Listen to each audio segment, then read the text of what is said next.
are live. All right, well, thanks everybody for being here. Welcome to the City of Wildwood Council Planning and Parks Committee meeting for today, December 16th, 2025. Thanks everyone for being in attendance, and we will start off the meeting in the evening with a roll call from Ms. Ripito. Chair Galani, Here. Councilmember Blisky, Here. Councilmember McCutcheon, Here. Councilmember Dodwell, Here. Councilmember Rambo, Here. Councilmember Crayons, Here. Councilmember Ottenberg, Here. Councilmember Trottier. And we have a quorum. Awesome. Thank you very much. And we will move then to the first item on the agenda, which is the approval of the minutes from the committee meeting from November 18th of 2025. Do I have a motion to read? Councilor Ottenberg? Not a motion yet, but I do have a question on that. Yeah. Is now the time to ask or? Sure, we can ask that before we vote on it. So, I noticed on the minutes from the last meeting, there was to be a report on advisory bodies that was due back to this committee on December 3rd, which seemed like an unusual date. So I was wondering is that date correct or was that a misprint? Yeah, go ahead. So that was reviewed by the Administration Public Works Committee, and then there was a determination to do the full review. We had like a check-in, Charlie, we can provide the report. It was on the council agenda at the last council meeting. But we can distribute the report that has the chart, if you will, and the idea was to do the full analysis, complete the rest of it in January of Okay, so 2026. that was the report that we saw at the last council. Yep. meeting. Okay, all right, Yep. perfect. All right, that answers my question. I'll make that motion. Okay, so we have a motion. Do we have a second? Second by Councilmember McCutcheon. Any discussion on the motion? Seeing none, all in favor, please say aye. Aye. Any opposed? Any abstentions? All right, awesome. Thank you very much. And that brings us to public participation input. Do we have anybody online? If anyone online would like to speak, please use the raise hand feature and we'll promote you to panelists. Does not appear so. Okay, and Mr. Brown, did you have anything? Or are you just here because you love? Because I love that. All right. Camaraderie, you know. That's right. All right. Well, seeing none, we'll move forward and that takes us into the action items. And we'll start off with the planning matters and there's 3 items for consideration. First being stormwater management master plan and the next steps, which includes all wards and Director Vunich. Thank you, Mr. Chair. Mr. Chair and members of the committee, thanks for being here tonight. We appreciate it. We know it's on the shadow of the holiday season, so thanks again. In terms of this particular item, I know there's been some questions raised about it, and certainly the department isn't trying to create confusion. At the last city council meeting on December 8th, clear direction was given to the Department of Public Works and the Department of Planning to proceed forward with the basin retrofits. As part of that, though, we have been talking about multiple projects. One of those projects was the Stormwater Management Master Plan. 2 engineering firms have continued to work on that particular item. And as you'll recall, in September, M3 Engineering and HR Green were in attendance at a committee meeting, did a presentation on what they believe would be a solution to the $1.5 million stormwater management master plan that the city couldn't do. Obviously, they've invested a great deal of time because if you've tracked the master plan for stormwater management, we started back, I believe, in March of 2024 with a request for qualifications. We received, I believe, 6 or 7 of them. They were reviewed. Ultimately, the Watershed Erosion Task Force picked several that they wanted to interview. Interviews were held, and the process had a lot of parts to it. What the department is still trying to address is that the 2 consultants continue to contact the city and are trying to figure out a formula that'll allow the city to proceed forward with some type of management plan. Given the action at City Council basically a week ago, I think it's only fair that we provide them with the direction we're taking. And that direction is the basin retrofits, and then the analysis, if we can actually do in-channel stormwater storage and do it in a way that's probably the least expensive that I've seen and actually store a whole lot of water in storm events. So tonight, I am asking that if there is not intent to proceed forward with the stormwater management plan as a secondary project this coming fiscal year, that I be able to tell the two consultants that we're shifting direction and that in the fall of 2026, we can return to it and see if it's if it's ready to be considered or if it's not, if it should be funded or if it should not. But I just think it's only polite to tell them that at this stage, we're not moving forward. Can I ask you one quick question? Sir? Related to, so if we moved forward with the engineering of it, what would be the cost of that in 26? The engineering of the basin retrofits, Yeah, because we wouldn't be able to actually do any of the work until 27. Mr. Brown, that's why he's here tonight. And certainly he's our expert. I appreciate him being here and actually I'm glad he's here and Mr. Lee is here as our budget manager. And all three of us talked this morning. And frankly speaking, and Rick, please jump in here.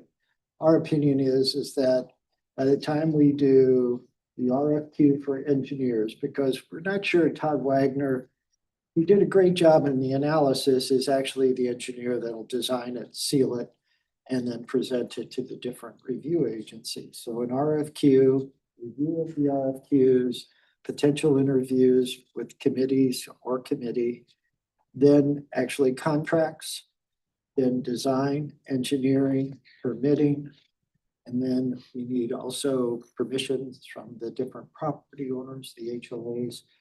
So in reality, Rick, if we were lucky, it might be fall of 2026, but that's if we're lucky, in my opinion. We're talking about retrofitting. Yes, Okay. Yeah. Completing the work. yes. Because again, the endorsement was to do all of the basins identified on the east and west branches of Cox Creek. Rick? I want to say your question, Councilmember, was more towards the cost of that, was it not? Well, I was just wondering, That's good. part of it is the timeline and part of it's the cost, right? Because I mean, if we're talking about, we would have $800,000 in 2026 that could go towards this. My question is that I can't see any way that we would be ready to break ground on doing any actual work in 26 if we started today. And so how much would the engineering cost it would be if we're talking a couple $100,000 for I mean, I'm just making up a number here, by the way, but if it was a couple $100,000 for engineering and we did that in 26 and then pushed the other 600,000 into 27, along with whatever other additional monies we would get for that same purpose in 27.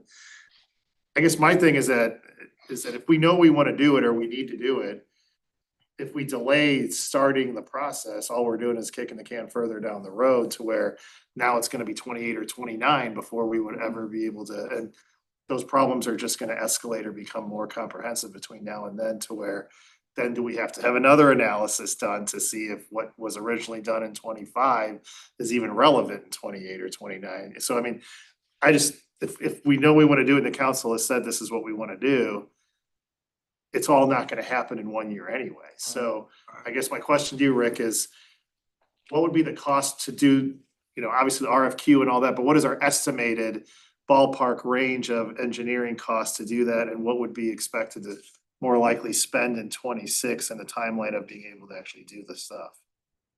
In 27, I'm assuming. So I don't know if Joe remembers the actual numbers. Todd Wagner, when he put his cost estimate together for the basin retrofit project, included engineering fees in that estimate.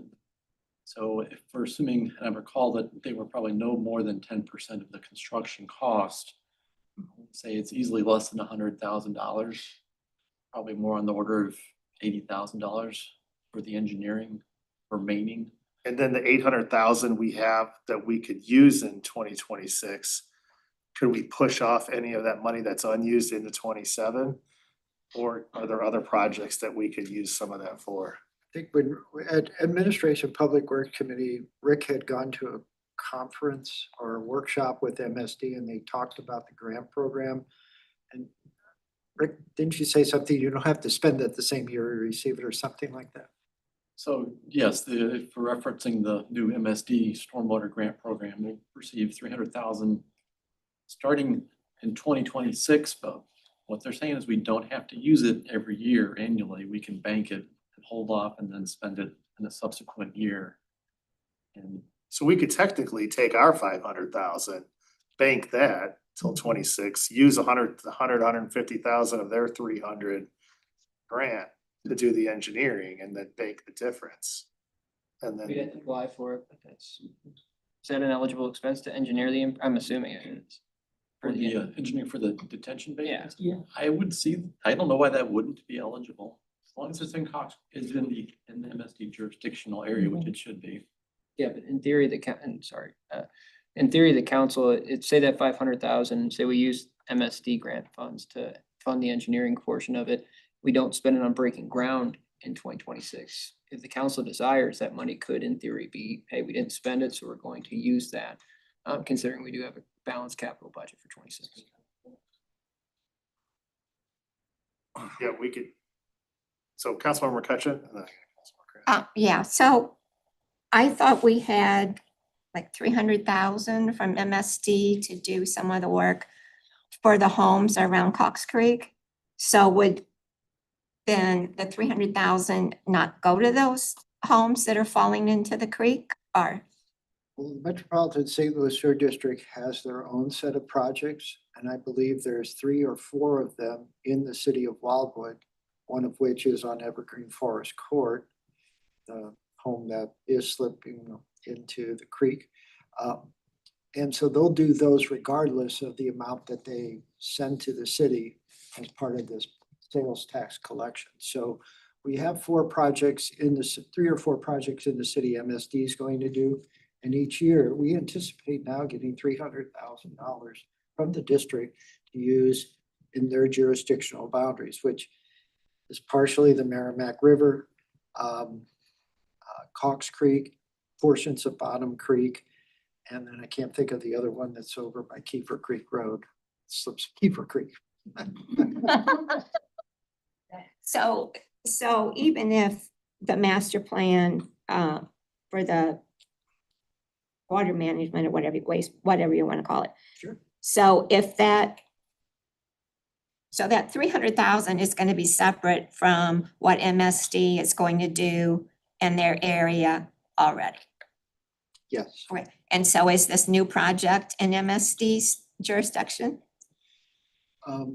The basin retrofits, yes, it's in the east and west branch of Cox Creek, and all of Cox Creek is served by MSD. And do we have the 300,000 for that already that MSD is going to use, or is that going to affect the like the house on Evergreen? MSD's projects are more repairs to the bank so stabilization projects. Ours are, they're treating the wound, we're trying to heal the patient. And that's the basin retrofits. And that To your won't point, though, affect, it's separate. Like MSD is gonna do those. Yes, What they're you're gonna talking do about, what you're MSD is gonna do regardless of what we do with the 300,000. Yeah, that, and then didn't we have 500,000 in the budget? So that would be the 800,000 that we need. yes, ma'am. But that 500 only gets you two lakes, right? Copper Lakes? I thought we were gonna do 4, Yes. the dry basins and what's, But that's just for 26 though. And that's We where the have, discussion could come in, where if we wanted to bank it and didn't get spent, say, we were able to use MSD funds on engineering, where that money could compound, and if the council was comfortable with it, we would be able to budget that in now 27. my understanding, we're gonna take some money from the reserves That could be done as well. to expedite it, right? We're behind on it. And, Right. So we're talking more money is, Well, no, actually, okay, for the basin retrofit project, we need X amount of dollars. Rick is estimated now somewhere between $80,000 and $100,000 to begin that. okay, We have in principle at sometime in 2026, $800,000. okay, So we don't need necessarily to touch into the reserve. all right. That may be in Down the late road, 2026 or 2027, when we have the engineering, the permitting complete, and we're ready to go to construction, if we want to do all the basins in a single year. which is a major task. That's the whole purpose. What he was saying is because they want us to, I guess, the department wants us to give clarification on, do we want to move forward now and start the process? Or do we want to hold off? Right? And so the premise is, what I was saying is that if we start the process today and say, go ahead and start working on it, we got to start with RFQs for engineers. Yeah, And that could take however long, and then we get the RFQs, we have to review them, discuss them, and then eventually pick the one we like. Then they have to start doing the work, which Rick said is 80 to 100,000 to do the engineering work. So we And we're need to- looking, we're yeah. looking late 26 into early 27 before we would even be in a position to break ground Right, if we said, let's start today.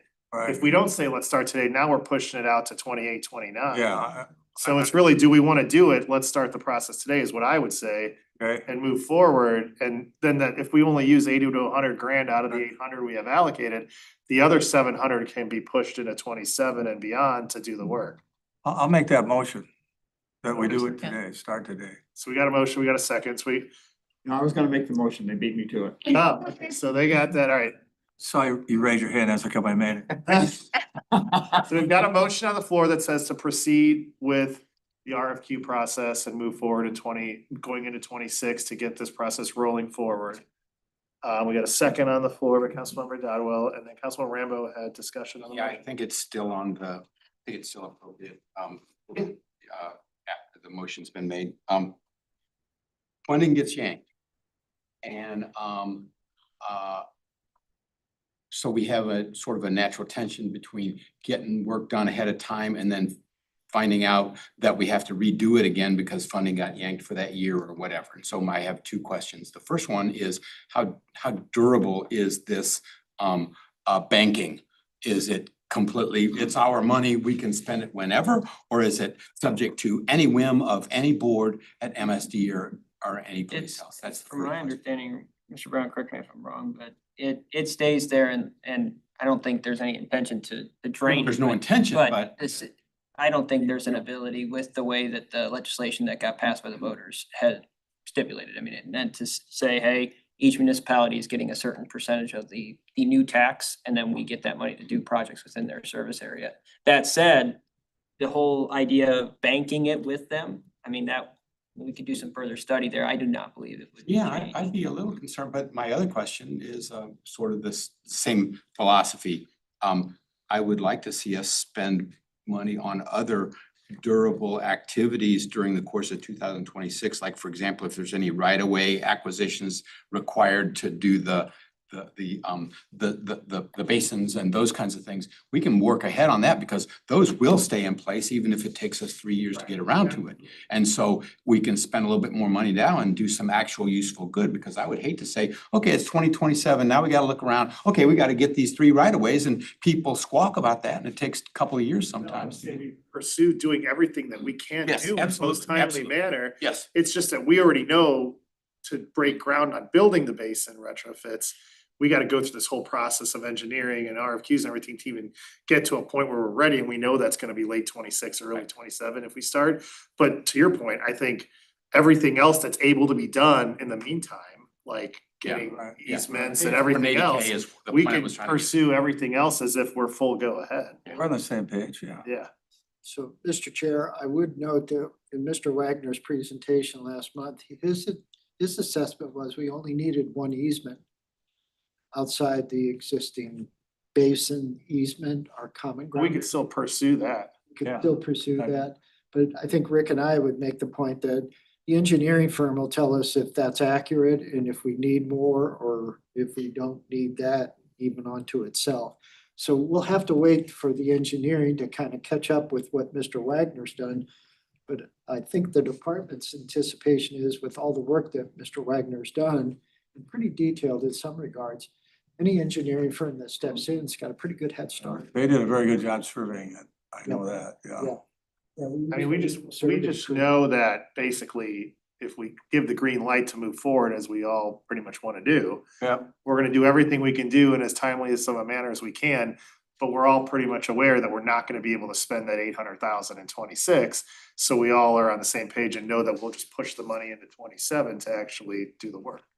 But- Do we, do we have the funds right now to be able to do that? And the only other caveat would be if you wanted to pursue some of the stormwater management master plan, maybe on even a more scaled down version. We do have funds if we're anticipating the engineering and construction. Engineering to occur in 26 and construction occur in 27. But that's a separate conversation. That's a separate conversation, but again, pardon me. But I just want to be able to tell the two engineering firms we're going this direction for now. Correct. Councilmember Dodwell?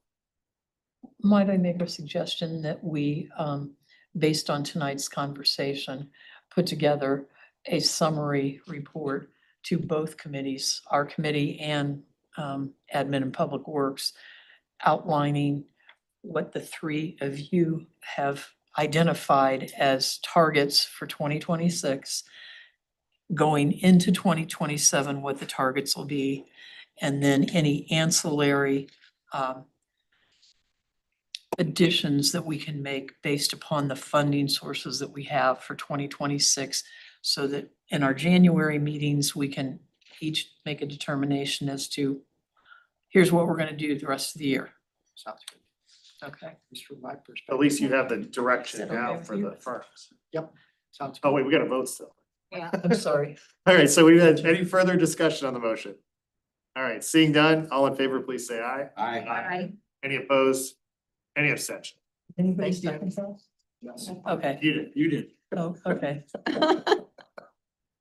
I'm sure you're aware of that. yeah. All right, that brings us to the next item on the planning matters, which is a sculpture on the move and the city's participation in the program, which affects all wards. And Ms. Rivito. Thank you, Mr. Chair. Mr. Chair and committee members, I believe you're pretty familiar with the Sculpture on the Move program, so I'll be brief with the background. It's offered by the Creative Community Alliance, and it's intended to support the arts and cities in achieving like an artistic collaboration based on, arts being a vital component of community building and community development. It was created to streamline processes and bridge relationships between artists and cities. The city did participate in this. Basically, it's a 2-year loan for sculptures, and the city participated from 2019 to 2023. There's a concrete pad in the front of City Hall and then also one in the rear of the building. And the city participated with the 2-year loans. They alternated every other year. And so essentially, all the cities would go in and kind of choose sculptures in kind of a draft type style. And the program costs $1,000 per year. And so with a 2-year loan, it would be $2,000 for each sculpture, and it rotated, a new one each year in the front and then the next year in the rear. So that being said, prior to Sculpture on the Move program, the city did collaborate with the community college and bringing in temporary art displays at minimal cost. It was more work, and the program simplified the process and provided a platform that gave cities and artists a greater opportunity. So that being said, the city of Wildwood recognizes the importance in art and culture. And it's demonstrated through the focal point requirement for public spaces in the municipal code, as well as programs and such as the photography contest and plein air and such. And occasionally still partnering with the community college to do displays inside City Hall. And so, that being said, we discussed this earlier this year because the department continued to get requests for art, wondering what happened to this program. And so we brought it to the committee earlier this year and had to go ahead with either moving forward with 2025 if we could still get in, but we had already missed the deadline, but thought we could choose between sculptures that were left. But if not, to move forward in 2026.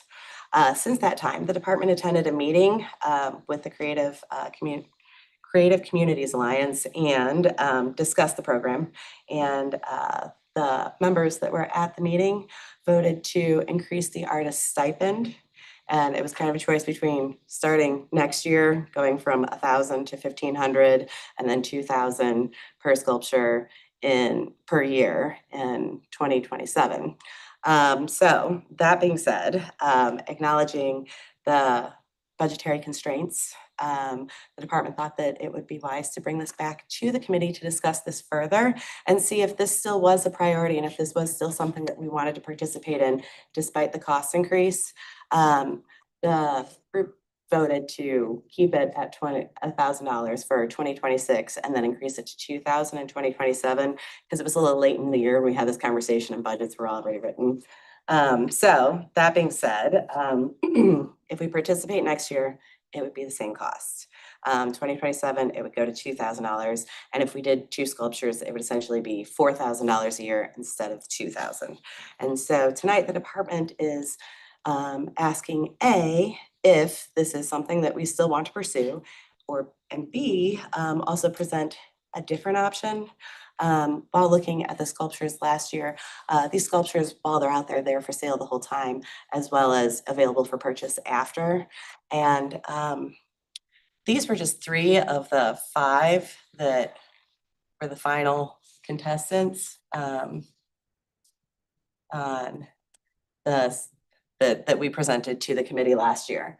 And it turns out that, I mean, one of these is $4,200. And so if we did essentially, you know, you get a loan for this sculpture, we'd be paying $4,000 for 2 years, whereas it's $4,200. The next one was $5,000.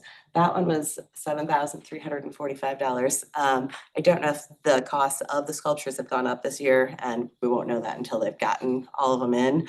But that being said, if promote like having sculptures and arts in, you know, and around the city is important, the city does have the option of either A, participating and purchasing at the end of, or contacting the artists and bringing artwork in. And essentially at $4,000 a year, I mean, the city could actually own the art at a very similar cost. Additionally, there are arts and humanities grants out there. And so the city could pursue something like that. They're usually a 50% match. And so could be essentially, you know, $2,100 to actually own the sculpture and keep it someplace. And then we could pursue having art and other parks and such. And you wouldn't have the regulations of it has to be in, you know, a highly visited area and such. And so, yes, so that being said, is this something that we would like to pursue? And, or would we like to pursue option B, or is this just something that we don't see, you know, having the budget for at all? And so the department's just looking for some guidance, and that concludes my presentation. Yeah, Councilor Rambo, Franz, and then Akbar.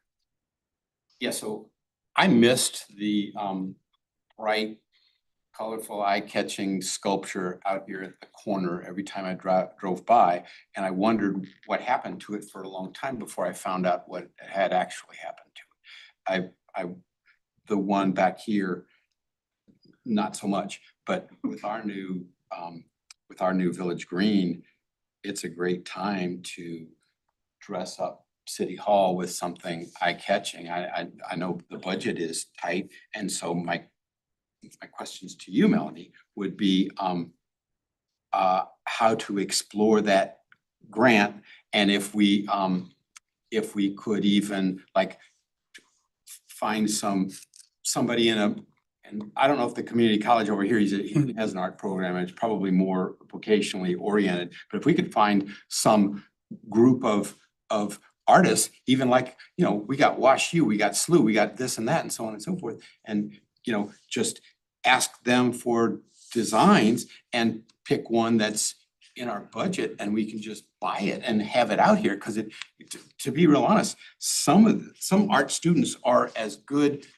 with art, to my eyes, as some expensive sculpture that you see in a national museum. They just are, because art is subjective. So it doesn't have to be good art. It just has to be something that we like, that spruces the place up. I think And- the council should do. Yeah, what's that? I said we should all build some. Well, we could do, I mean, I can weld, I just, you know, and painting is. I can oil paint. But 73.45, I bet the person would take 73.40 for that, right? You know, and so there's opportunity to do the same thing. I liked the idea of spending $1,000 a year to support an artist, but It's a good program. you know, but yeah, and it is a good program, but if we don't have the budget for it, maybe we can just, you know, half step it with that the ideas, one of the ideas that I threw out are more and get a grant for half of it, et cetera, and still accomplish the same thing, except we'd have a sculpture out there forever and we would have to keep coming back and paint it, or I mean, I don't know. A lot of sculptures are made out of Corten, you know, which rust and then it's rusty forever, but it, you know, it looks cool. So I'm throwing a lot out there. I believe in the program. I don't know that we have support for, you know, among the group here to spend $1,000 or $1,500 or whatever it's gonna be this coming year. But I would support either alternative. So over to you, Melanie. Do you think there's any opportunity to do any of that I mentioned? Yeah, absolutely. I mean, we can definitely reach out to, and I mean, Webster University has a great art program. I believe that a lot of the artists in the area participate in the Sculpture on the Move program. And so it's one of those things that, like, I mean, I have email addresses as well as websites for all of these artists as well. And Established artists, so, though. yeah, Right. for people that Yeah. participated last year. And so we could reach out to individual artists or put something together. It's just a matter of, do we have the budget? Is this a priority? And so that's a starting point. And if that is, then yes, we can absolutely explore every avenue when it comes to grants as well as Yeah, it's all negotiable. And if, I mean, $2,000 is better than no grand. And if they're making it out of junk anyhow, just welding it up, you know, like I said, they can come over to my place and I can do the welding for us. sure. So we They'd should want pass a little this on bit more to for you. that. I'm, yeah, I mean, if, I don't wanna get out over my skis here, but there are optional funding sources that this group has not. Well, and a lot of these art pieces, I mean, have been like on the move for years, you know, like it's the same sculptures that are used over and over. You can see which cities they've been in. And so, you know, they've held up okay. Yeah, some of them were cool. And I mean, yeah, there's Sure. nothing more eye-catching than a building that's otherwise kind of drab that has a cool sculpture out in the front. I'm not suggesting that, you know, our building is drab, but I'm just saying it always catches at least my eye. You drive by, like the one at Brentwood Boulevard, the place with the, I forget his name, Trova, that, you know, bright chrome men behind one another. It's cool, Yeah, you know, for sure. so anyway, I said a lot there, but. No, you're good. All right, so Councilmember Krantz? Well, I'll be the Scrooge. I think any extra, do we have a budget for this, first of all? I would defer to Director Vunich or City Administrator Lee. I don't remember talking about a budget for it. Right, or did we? At the amount. You're It's within your authority, is this what you're saying? Well, we have in the Department of Planning and the Department of Parks, different line items that could cover this. Okay. But that was, we were thinking $1,000 for each sculpture, no more than $2,000 a year. I'm an art person. But we do have plein air art contests, so we do support the art community. I'm a little concerned about the money we took away from Wildwood Celebration, and then we're talking about art pieces now. We're talking about a tight budget. We just putting up, what, $270,000 for the log cabin. That could be our art piece. So I'm gonna oppose this because I just don't think this is necessary this year. Not that I disagree with what I've heard tonight. I do like the statutes, but I just don't think this is a time for it. When you're telling everybody you're cutting the budget, you don't even give out free hot dogs now, so there you go. Always come back to Yeah, and that. then you wanna buy art. No, thank you. Councilmember Rodberg? Do we have any data on what community reaction has been to past sculptures that we've had in this area? I mean, I'm sure there's some people out there that appreciate seeing them, but can we gauge the impact this has on what people think of City Hall or our downtown, or any positive result from having these sculptures around? Well, when we remove them, we can see how many complaints we get. We don't have them right now. Have you gotten any complaints because they're gone? We've gotten a lot of inquiries as to what happened. And I mean, they started as soon as the sculptures were moved. I started here the year that it was ending. Well, the last year that we had a 2-year after that. But yes, we have gotten a lot of inquiries as to, you know, what happened. Everybody remembers the sculpture out front. Yeah. Cheaper than fixing the fountain.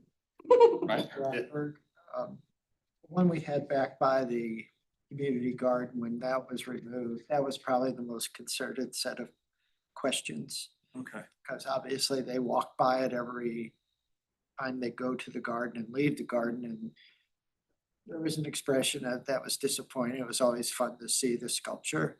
And it was kind of just a quirky thing to have at the garden. No one said this is a disaster and it needs to be corrected immediately, but they were just more curious. That's the nature of the conversation. Councilmember McCutcheon? Yeah, so if it's $3,000, if that's what it is, For 2 years, is that that what it would is? be, It's $2,000 per year for the contract, and it's a 2-year contract, so it'd be $4,000 per sculpture for 2 years. okay, so if it's $4,000, what other project could we do with that $4,000 if it wasn't displaying art?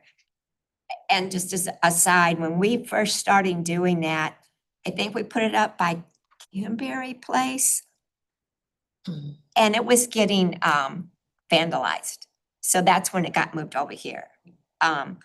So I don't know about that, but anyway, if we have $4,000, what project can we do that we had to take away because we didn't have the funding that we normally do? I mean, for back to school concert, could we use that money for giveaway for food for that particular concert? I mean, what else can we do with the 400,000? I'm sure that we can find something to do Or with $4,000. But we can look into it. And I mean, if there's any requests, but it's, Ms. McCutcheon, it just might cover the increase in cost that we experience every year now. mhm. It's kind of the buffer against inflation. I think I was gonna say, actually, I mean, obviously, I think everyone here agrees that art's important, and it's great, and it looks great, and it adds value, and I don't think anyone here would deny that, right?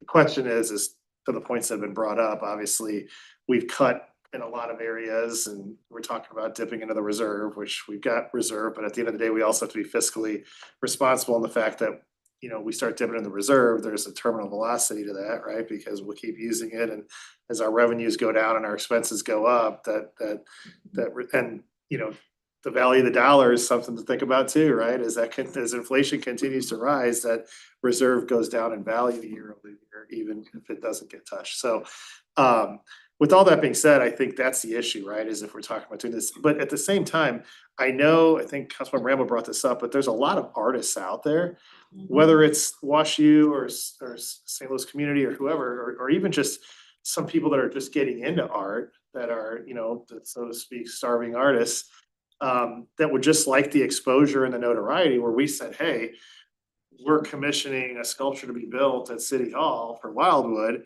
And if you're willing to donate your artistic services to build a sculpture that we can display here, we'll give you a prominent, exposure where we can put a big plaque that has their name and like give them some recognition for it in a more pronounced way. And we'll pay for the plaque or whatever, I mean, to where it's almost like someone who's trying to get their name known versus like some of these artists that are more established and are expecting. I feel like we could find in the city of St. Louis an artist that would be willing to build us a sculpture without us paying for it. I think that was actually part of the reason that Sculpture on the Move happened, was to give artists recognition, because you have to have a plaque with their name on it. Yeah. And it has to be displayed in like a prominent area where there is foot traffic, and so Sure. that, and it's for sale the entire time. And so I think that that's kind of the purpose No, of and the I think it's- program. And yes, but that is something that we I can. think it's a great program and it's a great. Sure. But there's nothing that says we have to go through them if we want to sculpture. You know, and the the main reason that the department's bringing to you now is because we have to kind of decide on whether we're doing Sculpture on the Move by December 31st of this year. And if we're gonna somebody participate in 2026, but if we decide not to go that route, the department can continue to look into other options and see if we can come up with something that is. Because, and if we can say that, and put it out there, almost like a RFQ for like people that would be interested in doing this for Giving us. free art. Yeah, well, I mean, I'm just saying like, and we can be honest, and we can tell Sculpture on the Move too, like, hey, we love your program, we love what you're doing. Absolutely. We're gonna just try to do it at no cost because we can't afford it. I mean, I think it's fair to say that. I feel like when it comes to artists, I mean, there's always some sort of cost of installation. I mean, also for the materials and such, you know, I feel like it's a lot to ask, I think, maybe. But it's absolutely an avenue that we can look into. Councilmember Rambo? Yeah, this is, there's some uplift associated with the Sculpture on the Move. Mhm. We're not interested in funding starving artists at this time, but we are interested potentially in a sculpture or two to dress up City Hall. Mhm. This is tailor-made for your energy and interest to explore what we've told you. Sure. Just figure it out and come back with some sort of a report. And there could easily be donations for this relatively trivial sum to pay them something. It doesn't have to be a freebie like Mike is saying. We can do, we can pay them a few bucks and then they got their name out. And so I don't know if that requires a motion. Does that take a motion or? I would request a motion to, if we're not doing Sculpture on the Move, then at least eliminate that possibility and explore other options. Okay, Because so there was a motion to move forward with it at the last meeting. I we would discussed it. move that we kill the pursuit of Sculpture on the Move and ask you to explore all the other opportunities that have been stated and whatever other opportunities you come up with and. Well, we have a motion, don't we, already? Don't we? No, No. Oh, No. you okay. didn't turn yours I into thought a we did. motion. So we got the motion. You second? Second, yeah. Second on the motion. Did you still have a comment? No. Okay. So we got a Motion if he didn't. Okay, so we've got a motion on the floor to not pursue Sculpture on the Move and for the department to come up with other alternative options that are not costly or less costly or just different ways that we could potentially get art without spending that amount. And Councilmember Cutchin. Yeah, if we're gonna pursue somebody else to do the artwork, we could put it on the city website. And we probably have a lot of artists here in the city of Wildwood that we're not even aware of. Sure, absolutely. And the department will definitely look into it and see what else we can come up with. Yeah, there would be two tricks to that. One of which is if we have a bunch of artists in the local area that say they want to do it, we would have to then have some sort of a contest or competition or whatever, and people would have to vote, and it would be a lot of effort. Whereas if we just, find one that or a couple that this group likes and find a sponsor, then we just accept a donation of this sculpture or that sculpture. It just seems cleaner to me. Meantime, I would advocate if we have residents that are questioning or complaining about a lack of sculptures, tell them we got a $3.5 million one called Village Green right here. Uh-huh. I'll be sure to tell them that. We'll see how well that goes over. Tell them I said it. Excellent. Well, thank you very much. All right, thanks, guys. Yeah. You need the Oh. vote. Oh, yeah. Man, we're forgetting votes. All right, without any further discussion on the motion, all in favor, please say aye. Aye. Any opposed? Any abstention? Awesome, thank you, guys. That takes us to the last item under planning, which is the recent development trends within the city of Wildwood, including the authorizations. Any questions, or Director Vidish, do you have anything to say first? I have a few things, but I'll defer to Ms. Brown. No, go ahead.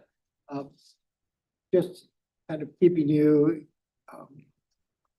updated on the fee structure for zoning authorizations and where we're at.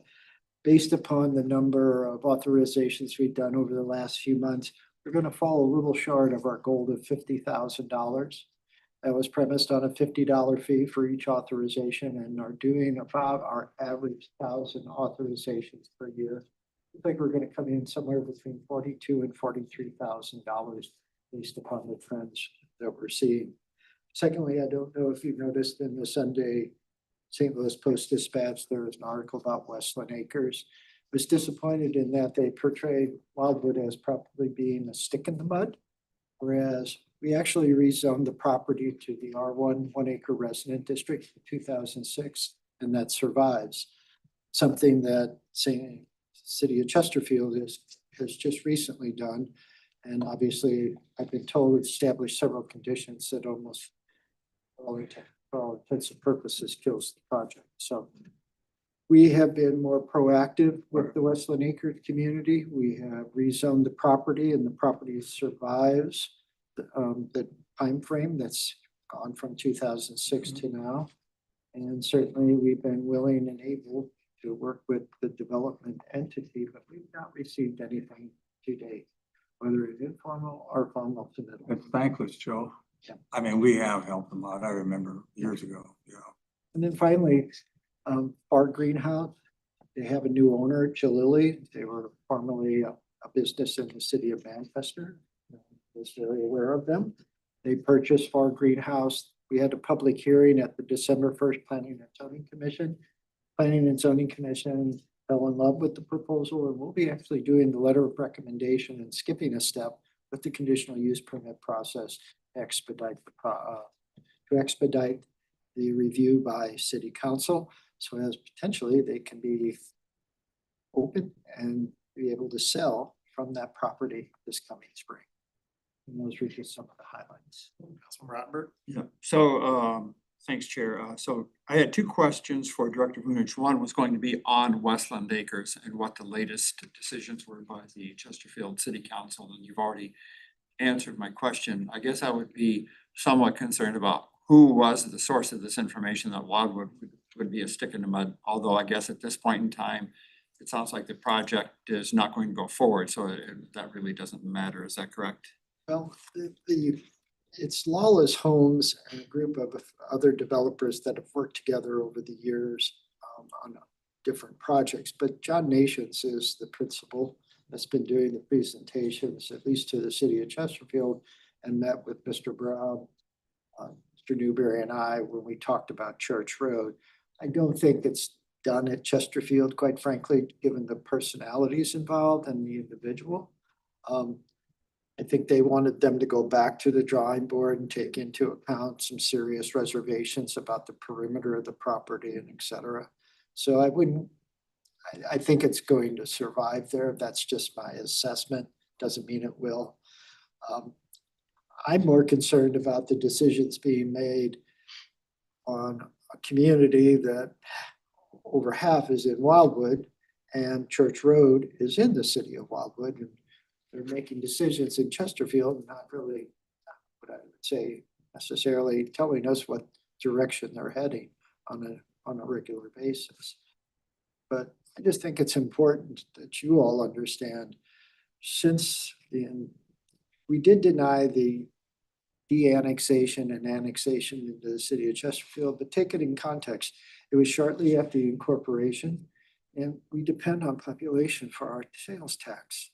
And so to let almost 500 households leave the city within a couple of years of the incorporation just didn't seem in the best interest of Wildwood residents. That's why the annexation request wasn't supported. It would harm the city financially. But since that point, we have done everything we can to help the Fraser family, which is the primary property owner. Is what it is. So my other question was, Dr. Vunich, thank you for that. My other question was, you referenced under recent development trends, the Meridian project, 74 single-family homes in clusters of 9 or 10 units. So describe what a cluster is. Are these homes around cul-de-sacs or what are we looking at there? It's more of a, I would almost call it a military barracks type of setting. So 9 and 9, 9 and 9, 9 and 9, and then a set of 10 and 10. They're on the 10 acres that was owned by the Tushanen family. And when it went to Development and Zoning Review Committee, Mayor Garitano made it clear that 9 attached units or 10 attached units isn't going to work in the city of Wildwood. Creates too much of a mass of building, so break it up. But the type of unit, it is a 2-story unit, but they are owner occupied, and they are, from what I'm gathering by affordability, they will be affordable compared to what's being built around it. Kelby Homes in the reserve, looks like they're starting somewhere around $800,000 for the smallest home. Starting Around $400,000 to $500,000. So. But isn't that excuse me, can I ask a Yeah, go question? ahead. Sure. Isn't that to the west of our town center structure already? And or is that still within our town center? Because the McKelvey homes, as you said, are bigger homes with larger lots, and we fought along many years for those larger lots. And then we're gonna let somebody build a compact residential area to the west of that? It's actually, so Vision McKelvey, I apologize, we don't have the plan, but McKelvey's tail comes down and connects with Manchester Road, and then there's Pond School, Yeah, the Pond School. so is it to the east or the west of Pond? It's in between those two things. So Okay. McKelvey's here, Old Pond School's here, the 10+ acres that's a Shannon zone is the site. Councilmember McCutcheon? Yeah, a few years ago, we had the committee that was looking at permit costs, other costs that would increase city's revenue. So I thought that the permit cost was higher than it is now. Did we lower it? I don't recall. I think we went from no charge and we talked about $100. Yeah, And then the decision, as I recall it, is let's do $50 because we're just imposing it now almost after 29 years. And then if we find, which I'll attest to, $50 doesn't cover our review cost, then we could consider raising it. Since it is a fee, it doesn't need to go to the voters, but it has to be justified.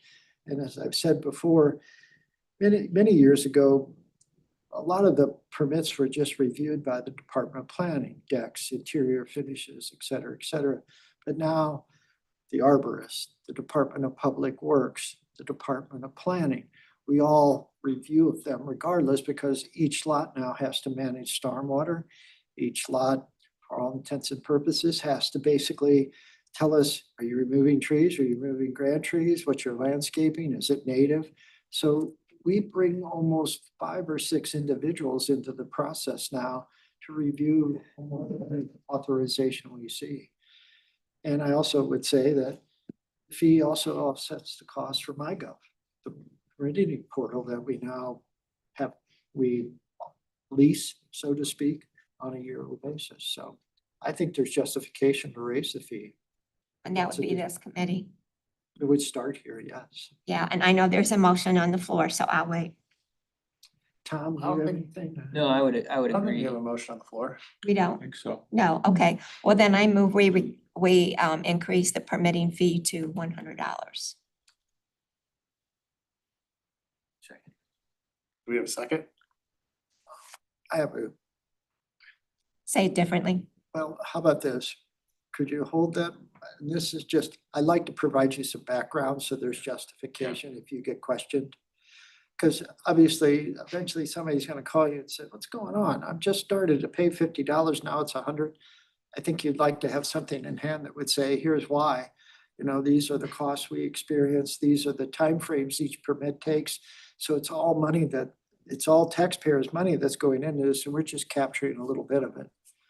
So he Okay, can well, I just get had all that that in my information. head from that meeting, so I'm, So maybe January, I could have that prepared for the next committee meeting, and then we could proceed forward from there. Councilmember Rambo? That's exactly what Joe said is exactly what I was gonna say. I would, to me, the number of minutes that each of the arborist and others takes to review a typical one, plus all the other, back office administrative stuff, plus your time, whomever. that should be the cost basis. And we can subsidize that a little bit because we're here to serve, but crime eminently, $100 doesn't sound like a lot, given the types of reviews that have to occur. And so I would rather the motion be worded unless Deb wants to change it, I would offer an addendum or an amendment that we go off of the data that you provide us to set the final cost. We don't need a motion though, because you're just gonna bring back, he's gonna bring back his bring it data in back now, so we January. don't need it. Okay, If there is a motion, it would be to bring back statistical data to support a fee increase at the January meeting. But you don't need to do that. Okay. We'll do that. okay, good. We're Well, good? I think it should be more, probably. Yeah, we can look at the data and then decide. But I didn't think, I thought something. Now, don't hold me to this, but I was stunned. We were talking about Wildwood Luxury Living, the apartment complex. And someone told me that the fire district got over $100,000 in fees to review that set of plans. Well, Yeah, There's like the way it's broken down, it's the county gets a percentage of the construction costs. 3% of the construction's house. So to extrapolate out a $50 million project, we're charging $100. Their books in order. Yes. So. And the $100 is what most folks would complain about, not that 3% off the top. No, Yeah. because, cost of doing business to a lot of people. But ours are more personal, "Oh, I'm gonna build a deck, or I'm gonna finish off the basement for my, my mother-in-law's moving, that kind of stuff. I'm gonna pay $100?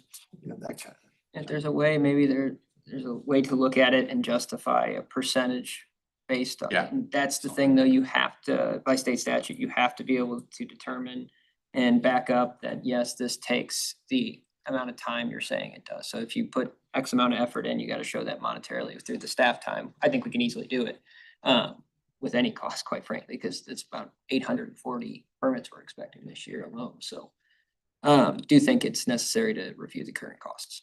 Cool. Awesome. We'll look for that information in January. Thank you. That takes us into Parks Matters. We've got 8 items ready for consideration. First being the accessible ramp repairs for the playground structure at Community Park, Director Vunich. Thank you, Mr. Chair. Mr. Chair and members of the committee, you may recall back in the fall, September, a resolution was authorized by this committee to be prepared for repairs to the accessible ramp that provides access to the 2-story swing playground in Community Park. The resolution was approved at the city council meeting and work proceeded with California Deck Systems. Prior to the work beginning, the department, in this case, I met with a representative from the company doing the repairs, and we did a thorough inspection of the area where the rot had been identified and caused the closure, and actually went even further up the ramp and down the ramp, but not to the particular location I'm going to discuss tonight. As the work was concluding with California Deck Systems on the repair to provide access to the upper story of the slide, they noticed that there was additional rot down on the entry area to the east of the slide and the majority of the ramp. They provided a cost estimate of $11,000 to repair it. Given that we had spent $17,000 on the initial repair, then with an additional $11,000 potentially being added to that amount, that exceeded the resolution and would require an ordinance. The department would like to proceed forward as quickly as possible. Again, as you know, West News Magazine, through its readers poll, just identified our playground in Community Park as best in the West. It doesn't look that way right now with half the ramp closed. I'd like to do the repair so we could reopen it in time for spring and have the full components of the playground available for use. So tonight, the department would like to respectfully request a motion to bring forward an ordinance at the January City Council meeting, California Deck Systems, to complete the repair to the ramp. Okay, Councilmember Rambo, I move we fix it. Second. and a second. Councilmember Dodwell, any discussion? I have a question. Yeah, go ahead, Councilmember McCutcheon. So the company that we're working with for both sections of the ROT are the same company? Yes. Are they the company that originally built the deck? Yes. So then why can't we hold them responsible for some of that cost? Well, it's been 10 plus years. And I asked the question, why is this rotting? 10 years is a long time, but he said, blame EPA. Said what? Just blame the Environmental Protection Agency. Wood used to be treated with creosote or something that retarded damage from water. The EPA forbid that because it's environmental, it's a carcinogen. Cancer. Yeah, and so now we have treated wood. It just doesn't have the longevity of the other. And I mentioned in the memorandum, so thank you for the question. I failed to mention this. When we were down there with Glenn Gailey, because I asked Glenn Gailey to check on it and see if it really was as problematic as described by the gentleman from the company, and he said it is.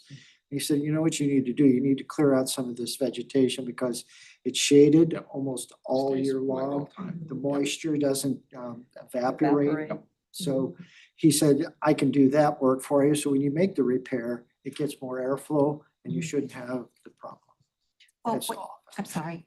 Will you take a look at page 12 of that document and number 9? You don't have to do it right now, but I thought there may be a caveat there where we might be able to recoup some money. But you don't have to do it right now. I mean, that's quite a, but it's quite a lot to read, but Okay, the way they phrased it. I'll take a look. Thank you. Cool. Awesome. Just a structural question. Okay, there are engineered concrete beams, there's engineered wood, there are, all kinds of composites and so on and so forth, materials that are alternatives to wood. Maybe if we clear away the vegetation, that will do half the job and the deck can still be natural wood, but some of the substructure, can you at least ask them if it's appropriate to use something that's more durable? Certainly. So that we don't have to do this again in another 12 years because we cleared the vegetation or whatever? I can ask them to add alternate on Yes. different materials. Yes. Yeah. So Yeah, it's gonna cost more, but it's a one-time deal. the decking is composite, Oh, okay. so the Oh, okay, sure. the support, the frame for the decking is the treated wood. And I asked why, and they said composite isn't as stable. No, it's not, and it's not as sturdy either, but if you can substitute steel beam or, Corten steel again, it's another, it's another I asked them to application. give us a couple of alternatives and at the price. Looking for longevity. But my guess is, as Mr. Kranz mentioned, it's going to be more expensive. And right now, I always keep an eye toward what will work, what is safe, and what is the least cost option for us. Safety is most important. Yeah. Yeah, and if it rots in 10 years and a kid goes crashing through it in 9, Well, we should have spent the money, Yeah. right? So, and I want to do maybe a shout out, Chris Nager and Stacy Chansky, they've been certified as playground inspectors through the national organization. They're the ones that caught this at first, along with Glenn Gailey. So we do monthly inspections and reports. What comes out of those reports are handed off to our contractors to fix. So we don't typically have major repairs because we cut them off before they get to that point. So we have a good team and they do a great job out in the playgrounds and parks for us. Awesome. Cool. We've got the motion on the floor to move forward. And Director Vudic is gonna get some alternative options for materials as well. And we'll go from there. So we've got a motion, a second. Is there any further discussion on the motion? All in favor, please say aye. Aye. Aye. Any opposed? Any abstentions? All right, good deal. Next on the agenda is the sponsorship programs for events and Celebrate Wildwood. Director Vudic.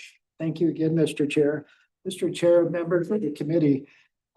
Obviously, we've been talking about budget a lot tonight, either between the Sculpture on the Move program, the most recent discussion on the repair work at Community Parks Playground. But over the course of the budget process that began in earnest in my mind in October and concluded with the meeting on December 8th, there's been discussion about going out to the community to raise funds to offset either the reductions we've done or maintain current programming. The department summarized those, and the first is one we've done since almost the inception of the event, Celebrate Wildwood. We offer sponsorships and we charge fees for participation. This year, through in-kind included with the sponsorships and fees, raised almost $46,000 to support the event. That helped us offset about a $20,000 overage and actually return some money below the budgeted amount of $95,000. Also, as you know, Ms. Ripito has been working very hard over the course of the last year with the all-inclusive playground and the fundraising efforts that the consultant Unlimited Play recommended we undertake to offset cost associated with that facility. To date, we've raised approximately $20,000. Wouldn't say we put the hard press on the community, not only the local community, but the overall metropolitan area. But for the purposes of what we've been doing, we've got $20,000. The other item that came up in the discussions relating to the concert series was going out to the business community and seeking sponsorships or some type of participation on their part. So collectively, we have about 250 to 300 businesses. In almost all instances, we're basically going to them and asking for their participation and support. And quite frankly, I think that's a lot for our business community. So tonight, I want to make sure that we're targeting where you want us to go in terms of fundraising efforts. I think in the past, it's always been Celebrate Wildwood and now the all-inclusive playground. But I think there's a breaking point for our businesses, and I don't want to reach that and sour them on the city of Wildwood. So again, tonight, I just want to make sure we're not doing something you don't want us to do, and we're focusing our attention on those things that you feel are priorities for the city to undertake, such as Celebrate Wildwood, the all-inclusive playground, or the concerts. So, Mr. Chair, I'm looking for guidance. Councilmember Dodwell? Real quickly, Joe, on the Music on Main section of your memo here, you're indicating 4 concerts, but I thought at our last meeting, we had recommended we knock it down to 3 concerts instead.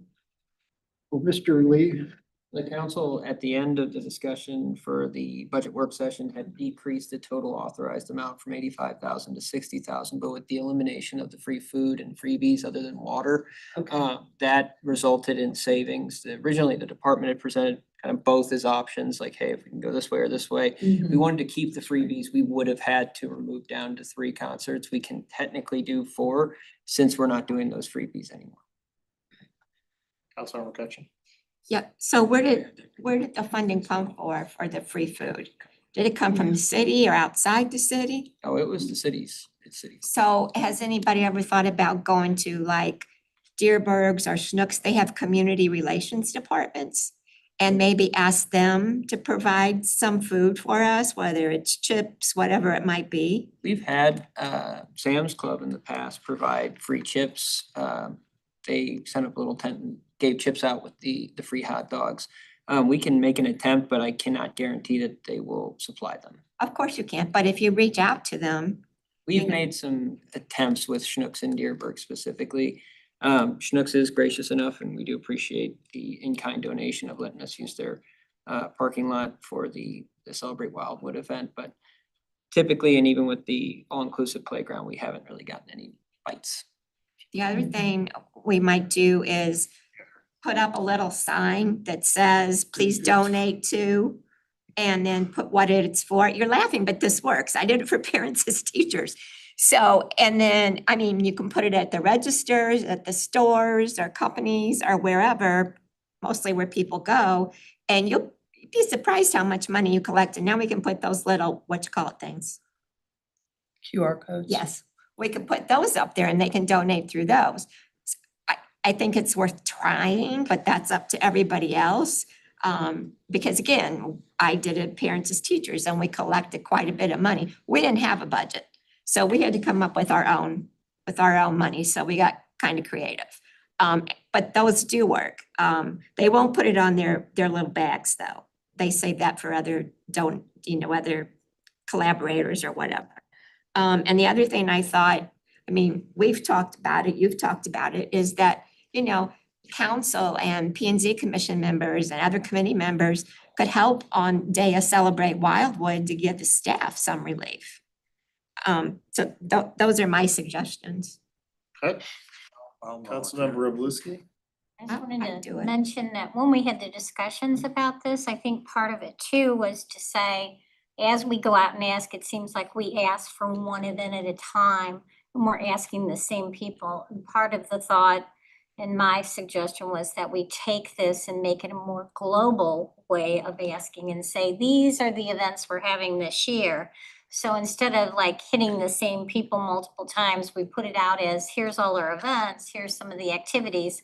How would you like to support us this year so that the different companies can decide how they want to support us, and then we don't have to do They make one- individual asks. One check. We can try and build it, and then for some of those things, if you want the sponsorship for the concert, certainly you can go outside Wildwood because there's other companies that we can ask if we want, but to start with, let's find out what our folks want and then kind of expand it from there if we can, to have a little more effort into it. And I think I also agree, our staff get hit a lot and support all the events and are very tired by the time they're done.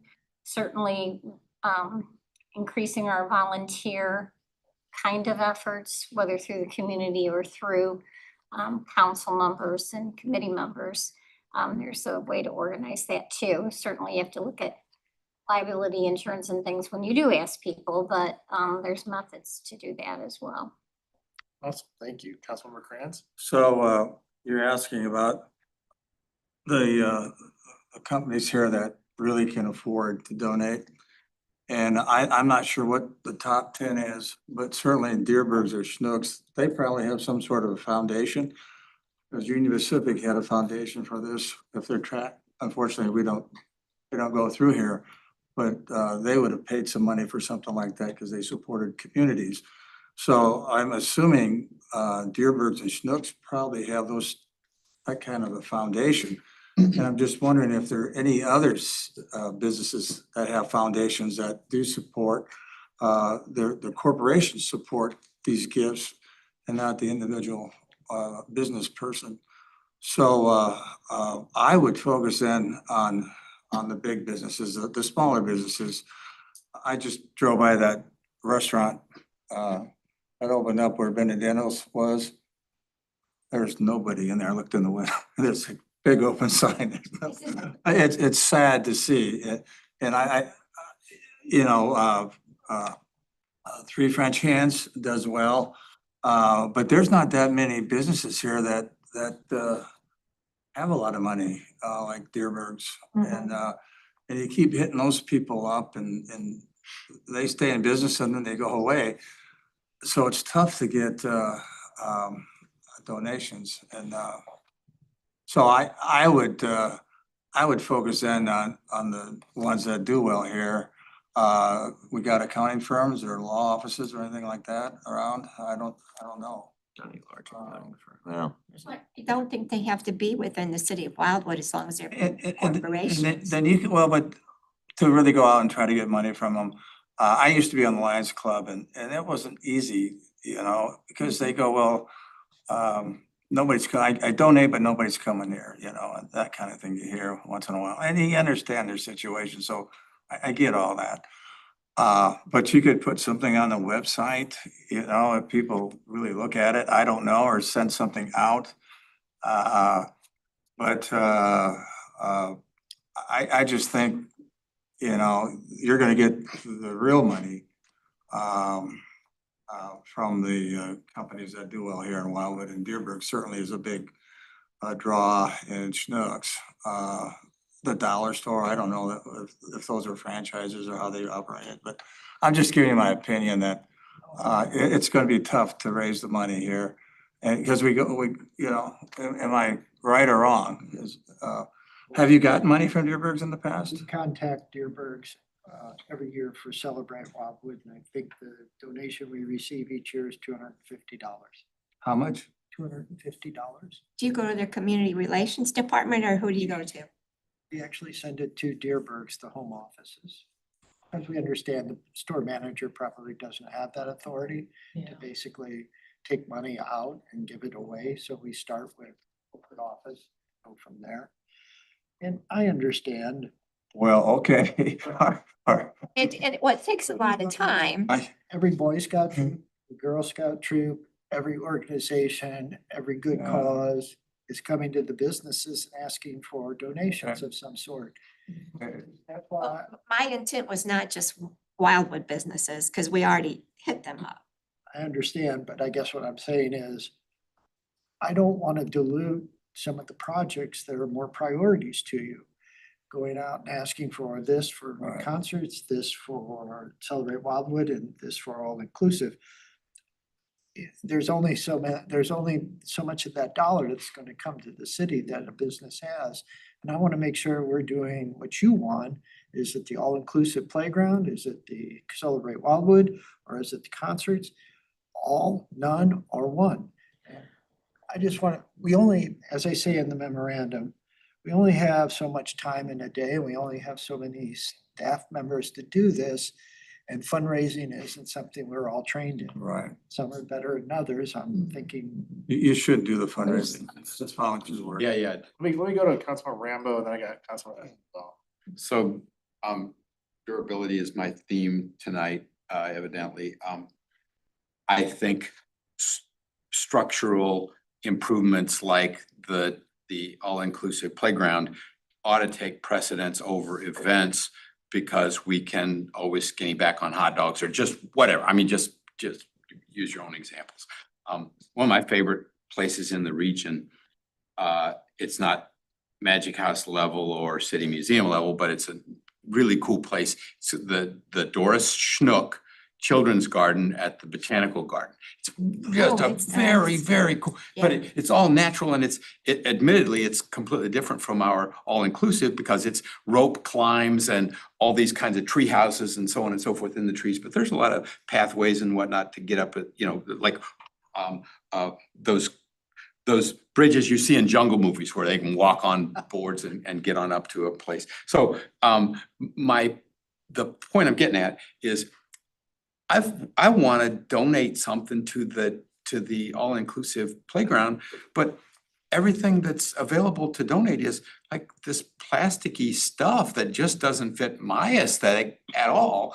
I'm not gonna buy a $15,000 plastic tree for kids to climb on. I would pay that kind of money for a real tree. And so the problem I'm having is figuring out what I can donate to and what I can donate to that cause. And so the question I'm posing to you is, are there other sponsorship opportunities that we can provide to people that are not buy this plastic flower for $5,000 and we'll put it out there and you may or may not get any credit for it because I haven't seen anything on how we're going to credit people for these donations. And so I said two things. One is the Schnook family probably through their Doris Schnook Foundation pay for that thing at the Botanical Garden. There's probably a similar thing for Deerberg and Schnooks if we can find it. And they might, again, I still think they would be interested in a sponsor. The corporation is more likely to be interested in a multi-$1,000 sponsorship that puts their name on some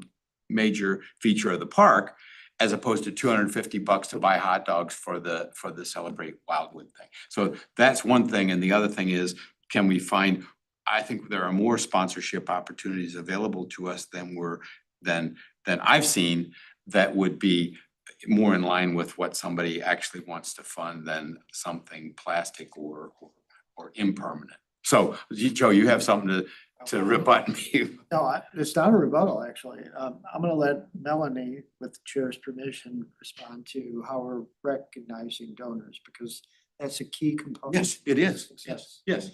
In I don't terms care, of but some other people, I items, like it, but some more people. of a natural setting. Eventually, you'll see a set of plans for all-inclusive playground, and it's going to include landscaping, maybe not necessarily inside the playground, but on its perimeter and on the remainder of property. Do you wanna, does a sponsor wanna participate in that, do something a little bit more? Just let's screen this, place a tree here, do a shrub there. And certainly that's an opportunity. It can be packaged that way if you want. Well, I mean, it doesn't have to be custom packaged for me. I'm just suggesting that there are folks out there like myself that looked at it and are uninspired by all the admittedly colorful and cool plastic stuff that kids will love, but if it was wood, I'm all in. Inclusive, which is why it's the way it Safe. is. It has to be accessible by all Well, I children. understand, but it's stuff made by, what's the company? Little Tykes. Yeah, Little Tykes. Yeah. We could say this is expensive. Well, let me tell you, Make a suggestion. it's long lasting. My son is 41. I've got something from the time he was like, Yeah, but it's not out in the weather. It's not plastic out in Oh, the this is weather, right? We're talking like just personal preference and stuff, but I Yes, understand what you're yes, saying. exactly. This Like is Six Flags is, everything that's red is now Yeah. pink Yeah, because it's aged and it just doesn't work for me. I'm just Right. gonna make Yeah, a. go ahead, Councilman Jackson. I'd like to make a recommendation that at this point, we hold off on being concerned about the donations necessary to do all the things that we used to do for a concert series. As we are asking residents to pay for hot dogs and pay for soda, perhaps we could have a small little 3-question survey of some sort that would ask them, would you be willing to donate into a fund to help sponsor this kind of stuff? I'm just Yeah, I think. throwing that out, and I would- because I don't think us arguing about how we're gonna No, find yeah, we don't need it. sponsorships for this concert series I'm tonight not arguing. is, well, I'm sorry, not arguing, that was a wrong term. But I debating take the it- details, I understand what you're saying, but I would say, Joe, to your point where you were asking earlier, the unlimited play, the Wildwood concert series and Celebrate Wildwood, right, were the three things you had mentioned.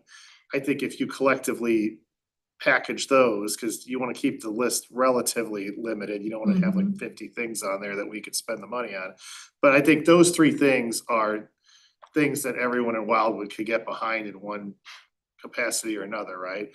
And then that way they know if I contribute $500 to this fund, it's going towards those things Yeah, yeah. collectively. Then that's on a smaller basis, but if somebody wanted to write a check for 15 grand, then Yeah. they could sponsor a tree or a slide or whatever else. Councilmember Ottenberg?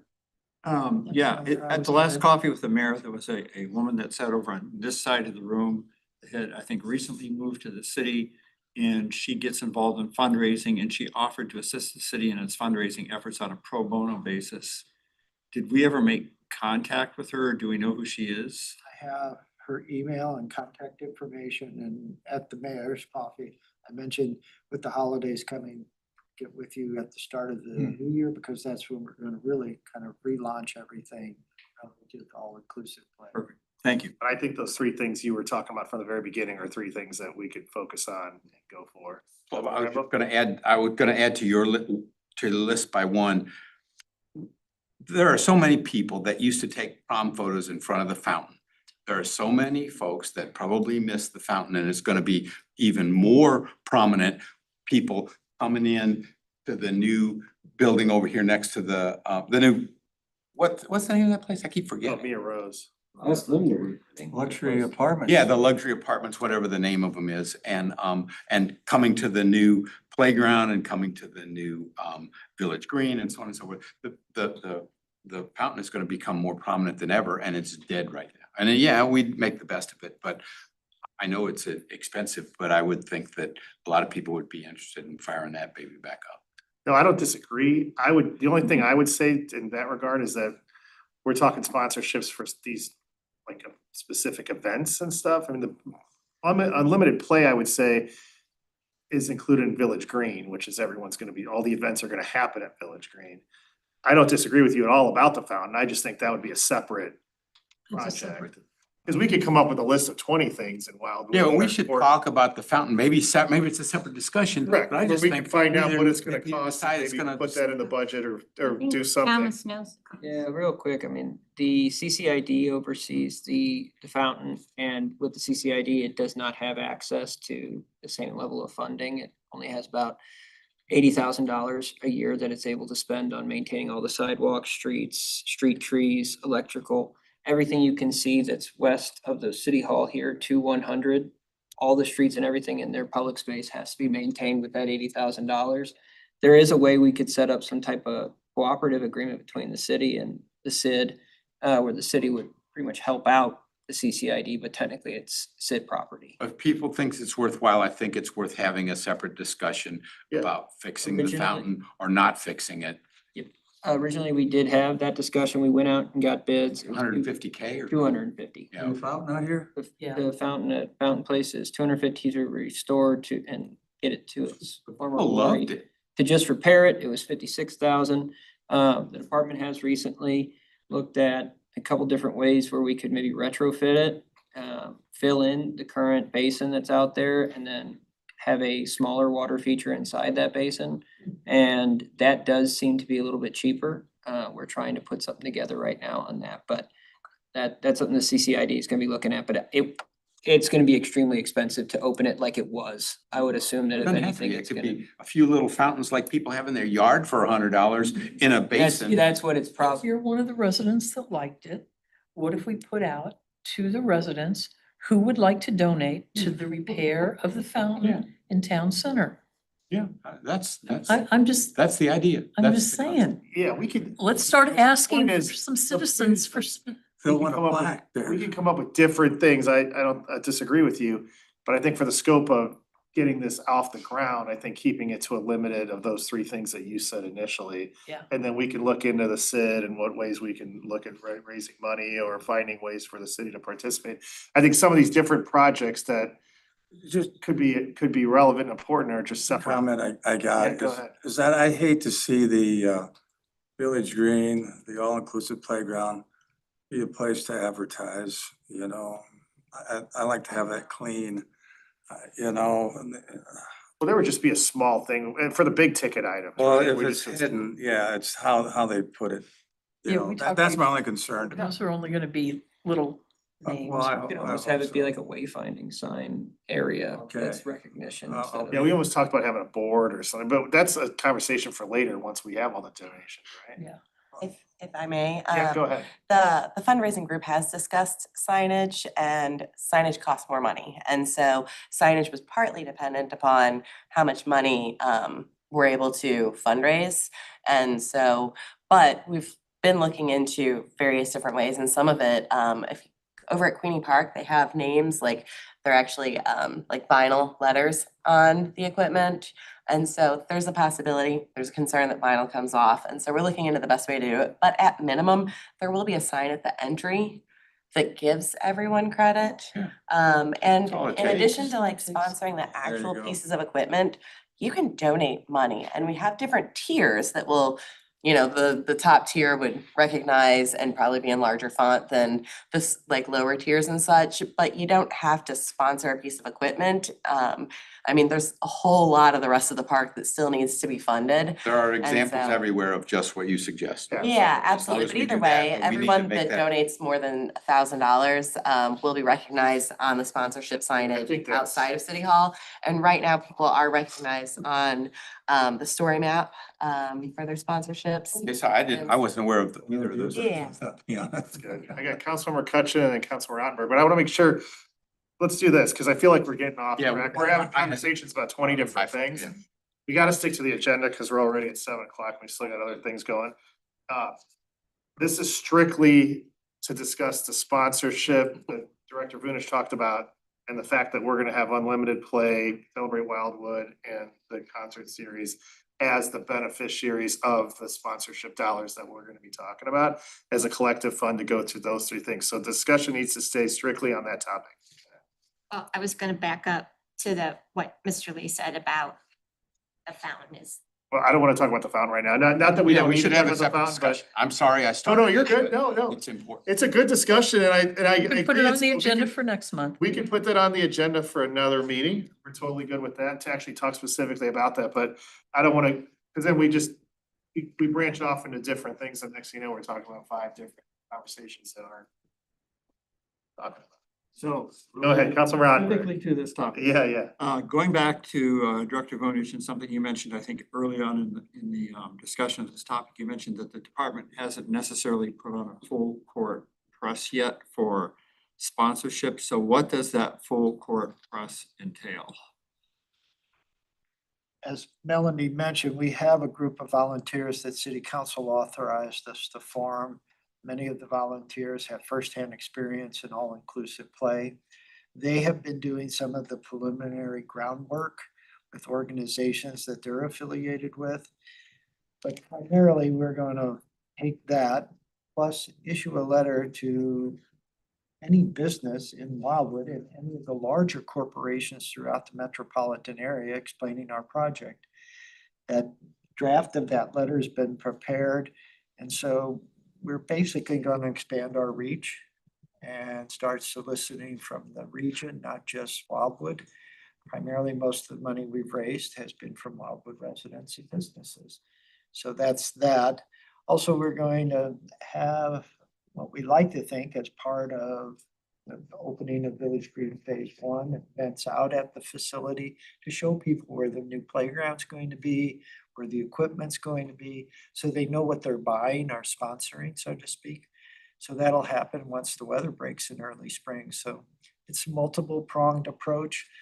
But at this stage, as I say, we've had to form the committee. Then we had changes in personnel at Unlimited Play. The trainer left. We have a new person now. So we're letting everybody get their feet on the ground there. All right, perfect. Thank you. Cool. Awesome. All right, well, we've got the direction there, so we're good. Yep. Let's move on to the next item, which is the city recreation schedule for 2026 and the proposed and for action awards. Mr. Rudich. Thank you, Mr. Chair. Mr. Chair and members of the committee, as you know, there is now a matrix that is required to be completed for each event that we sponsor over the course of any given year. The has completed those and they will be available for discussion at our next meeting. However, we have a couple of events that are coming up quite rapidly. There is the winter scavenger hunt with component of required hikes to find the clues, and then the cabin fever hike, both 1 and 2. And so tonight, I'm not asking the committee to endorse the full schedule. I'm asking the committee to endorse the first few events so we can do the planning necessary, the advertisement, promotion, and then implement. So that would be the winter scavenger hunt, which scavenger hunts are very popular, and the first of the 2 and the cabin fever hikes 1 and 2. Just a note about the cabin fever hikes. The leadership at Rockwood's Reservation contacted us and inquired if we would like to hold a hike at their facility this year. We accepted that invitation because it's a great facility. So we'll have one generally in the Al Foster area as we typically do, and one over at Rockwood's Reservation. So again, Mr. Chair, an endorsement of the first 3 events. With just a motion to authorize the first 3 events. So there's always been a problem with parking at Cabin Fever. Are there, years ago when I used to go down there, participate? We've reformatted. We lay out a course. We give the individuals that want to participate the course, they go out, take a selfie indicating they completed it. They submit the selfie. There's no event anymore. It's self-guided hikes. Oh, okay. So anytime you show up and. Yeah, we have no food, no drink. We don't put up the tent. We don't do any of the things we used to do. No sweatshirts, nothing. Nothing. Well, we give all those that complete the 2 hikes get a t-shirt Okay. for that year's event. Were you looking to make the motion, I Councilman? was going to make the motion, yes. Thank Thanks. We you. got a motion on the floor to move forward with those 3 items that Director Rudich asked for. Do we have a second? Councilmember Dodwell, we got a second. Any discussion on the motion? Seeing none, all in favor of the motion, please say aye. Aye. Any opposed? And any abstentions? Okay, good deal. The next item is a trash receptacle installation at the enclaves of Cherry Hills in Ward 8. Director Rudich. Thank you again, Mr. Chair. Mr. Chair and members of the committee, as you may recall, back in September of this year, the department presented a request from the president of the homeowners association at the enclaves of Cherry Hills. The president noted a problem with trash in association with the public multiple use trail. The department asked the president at that time, how can we attribute that to the public and not residents, or trash just washing downstream that gets picked up in storms along the streets and et cetera. He said that residents, I guess, that live around that particular area had attributed it to the public. The department asked the committee if they were willing to install a couple of trash receptacles at that location and then have, well, we basically have weekly service to empty them. All of that has a cost. The committee said that at this time it wasn't something they thought was appropriate and did not support it. Mr. Jensen, the president of the Homeowners Association, was disappointed with that decision and asked that it be reconsidered. So tonight the department is presenting his request for reconsideration. Again, in the memorandum, I note that receptacles that match the character of the area and what else is in place in terms of public improvements are around $1,000 to $1,500 to purchase. And then once we put a trash can in, we have to maintain it 12 months out of the year. Generally in the busy seasons, at least once a week. So there's a cost for that service as well. It's not an inexpensive proposition, but certainly one that I felt obliged to at least present back to you for the request of this particular association. Hey, Councilman Rottenberg. So, what is the justification for them asking us to provide the trash container? Because we have a public trail around their private lake. And that public trail was established long before anybody built a home on that property. So the public trail predated any resident. There a trash problem back then? This seems to be something recent. Several years ago, there was complaints about dog waste not being picked up. And again, how you attribute it to residents and non-residents, I don't know. At that time, we posed 2 waste stations at both ends of the trail. They get used a great deal, but like I say, everything has a cost and it's a very cost conscious. That pond's not very large, is it? I would say probably a half acre of water surface, if not a little I more. remember hitting a golf ball over it. Probably then it's about 10 acres. Councilmember Trotter. Yeah, it was, yeah. Yeah, Councilor Trotti's got a question. So So- the only complaint on this to date is from the residents in this neighborhood. There's no general public use of the trail. There is general I public mean, use. nobody in that category has a No. complaint. No, it's just been the president of the association representing the problem to the department. So if the neighborhood wanted to do this themselves, would the city of Wildwood have to permit them some sort of access since the trail is public? Our easement is about 20 feet in width with a 10-foot trail within the confines of that strip.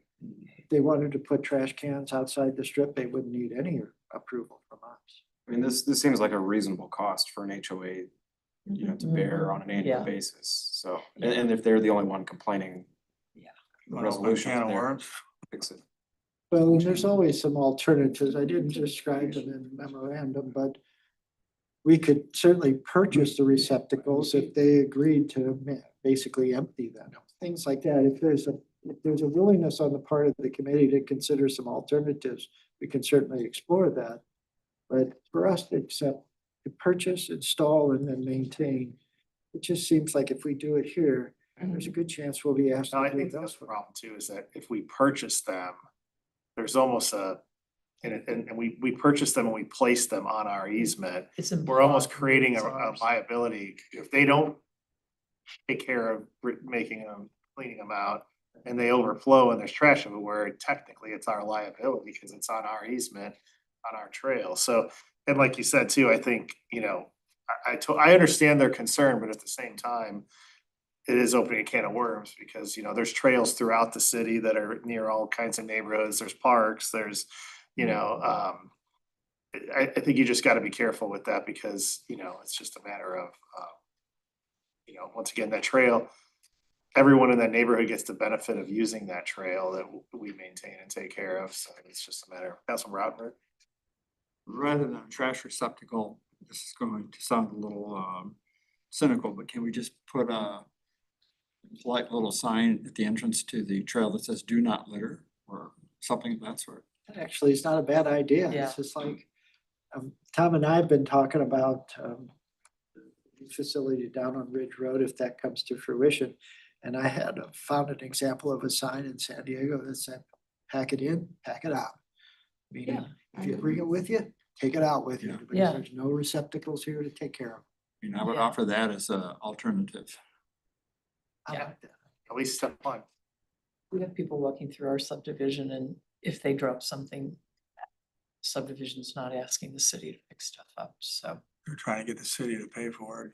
yeah. Enclaves. Well, it's cost, right? We just turned down $2,000 for a statue. We can't buy that hot dogs. everyone in the remember? city could enjoy, so we can't get a trash can that 20 people in the city will use. Mm. So anyway, all right, is that good then? Do you need So some? there's no objection. We'll have a couple of signs manufactured and put them at the entries. And obviously, Pack in, pack out. we'll do our best to accommodate what, if there are problems arise. And I do want to say, and this may not be something you want to know, but other than occasional dumping along some of the trail corridors, they're very clean, I think. Yes, I think so too.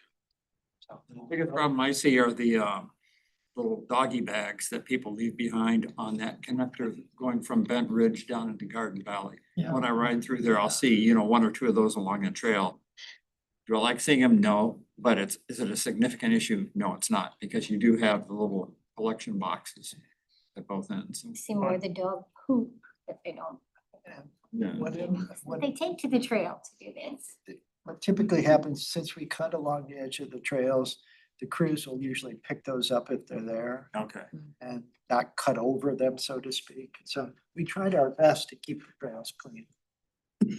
Okay, awesome. Well, thank you very much. Next item on the agenda is the Village Green Phase 1 update, Ward 8, the change order request from Bombshell Construction. Director Vinich.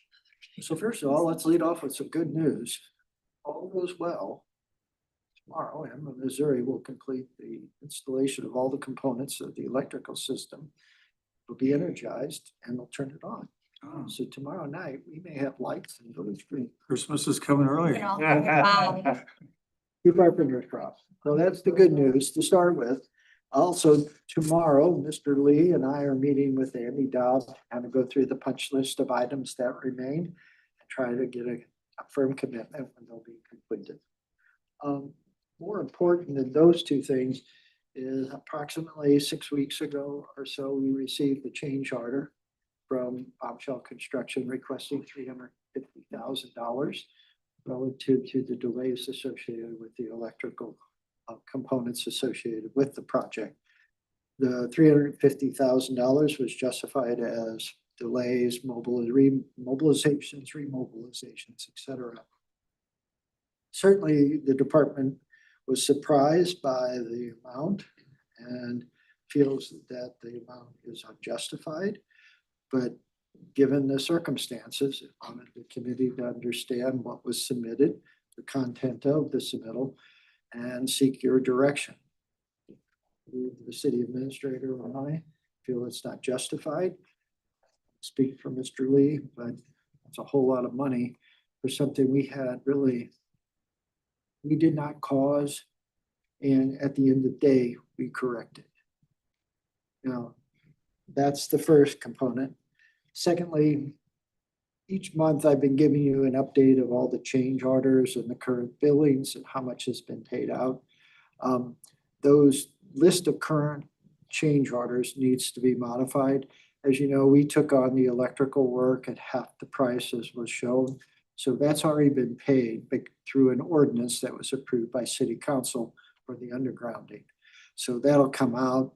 The trash enclosure will come out. So at the January meeting, you'll see all of the change orders that have been authorized and will need to be added onto an amended contract so that we keep the auditors happy. But you've approved all of the change orders through the process as they've come forward, like the Mayor's Grove relocation things. So change order number one, $350,000. I would recommend we not accept that. And then secondly, we'll have to use the final accounting, so to speak, at the January meeting. Rambo. I just, maybe this is just refreshing my memory, but did we ever get to the bottom of who was responsible for that snafu with the with the undergrounding and whatnot, because there was some question as to whether it might have been part of the responsibility of Bombshell Construction to get that right.